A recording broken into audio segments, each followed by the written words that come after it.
కోనసీమ జిల్లా అంబేద్కర్ కోనసీమ జిల్లా కలెక్టర్ గారిని అలాగే జేసీ గారిని కలవడానికి వచ్చి వారికి రిప్రజెంటేషన్ ఇవ్వడం జరిగింది. దీని కారణం ఏంటంటే కోటిపల్లి నరసాపురం రైల్వే లైను గతంలో ఓ పాత లైన్ ఒకటి ఏర్పాటు చేయడం జరిగింది.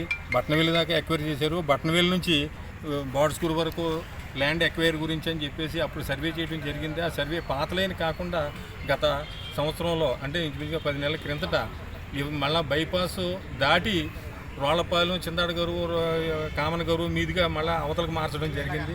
ఆ రైల్వే లైన్ వల్ల అన్ని రకాలుగా కూడా ప్రజలకి, రైతులకి, అందరికీ చాలా ఇబ్బందికరమైనటువంటి విషయంగా భావించి వారికి మా విన్నపాన్ని ఇవ్వడం జరిగింది. దానివల్ల అవతలకు మార్చినందువల్ల బైపాస్ అవతల 3 సార్లు క్రాస్ చేయవలసి వస్తుంది. దీనివల్ల కూడా ప్రజలకి చాలా ఇబ్బందికరమైనటువంటి పరిస్థితి.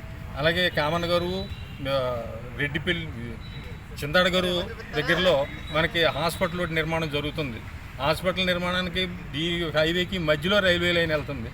అలాగే 3 చోట్ల హైవే దాటడమే కాకుండా కాలువల మీద కూడా మనకి పెద్ద కాలువల మీద కూడా బ్రిడ్జెస్ వేయవలసి వస్తుంది. దానికి చాలా వ్యత్యాసం, చాలా వ్యయం అయ్యే పరిస్థితి వస్తుంది. కాబట్టి విలువైన భూములు ఇప్పుడు బైపాస్ ఎప్పుడైతే వచ్చిందో బైపాస్ పక్కన అన్నీ కూడా రేట్లు విలువగా బాగా పెరిగినాయి.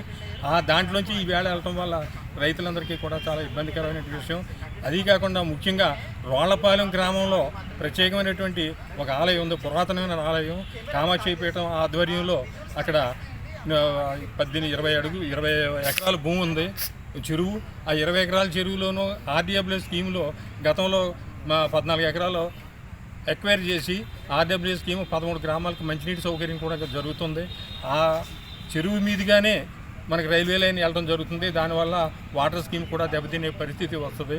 కాబట్టి మేము ఇచ్చినటువంటి రిప్రజెంటేషన్ కన్సిడర్ చేసి పునరాలోచన చేసి మీకు ఇంకా దీనికి మనకి అమలాపురం టౌన్ డెవలప్ అవ్వాలంటే తూర్పు భాగాన్ని ఉన్నటువంటి ఈ భూములకి ఈ తూర్పు భాగాన్నే మనకి డెవలప్ అవ్వాలి. కానీ తూర్పు భాగంలో ఇది రైల్వే లైన్ వెళ్ళటం వల్ల ఒక గోడ కట్టేసినటువంటి పరిస్థితి వస్తుంది. దానివల్ల టౌన్ డెవలప్ ఆగిపోయే పరిస్థితి వస్తుంది. అవి కూడా పునరాలోచన చేసి విశదీకరించడానికి మేము అందరికీ చెప్పడానికి వచ్చింది. కాబట్టి దీన్ని అధికారులు ఈవేళ సర్వేకి వచ్చారు. సర్వేకి వచ్చినా సరే అక్కడ పోయేటువంటి కొబ్బరి తోటలోంచి వెళ్తుంది. ఈ లైన్ కొంతా కూడా కొబ్బరి తోటలోంచి వెళ్తుంది. ఊడికేలు ఎక్కడ తగలలేదు, అంతా కొబ్బరి తోటలోనే వెళ్తుంది. ఇలాగ పైప్ లైన్లు ఉన్నాయి, గ్యాస్ లైన్లు ఉన్నాయి.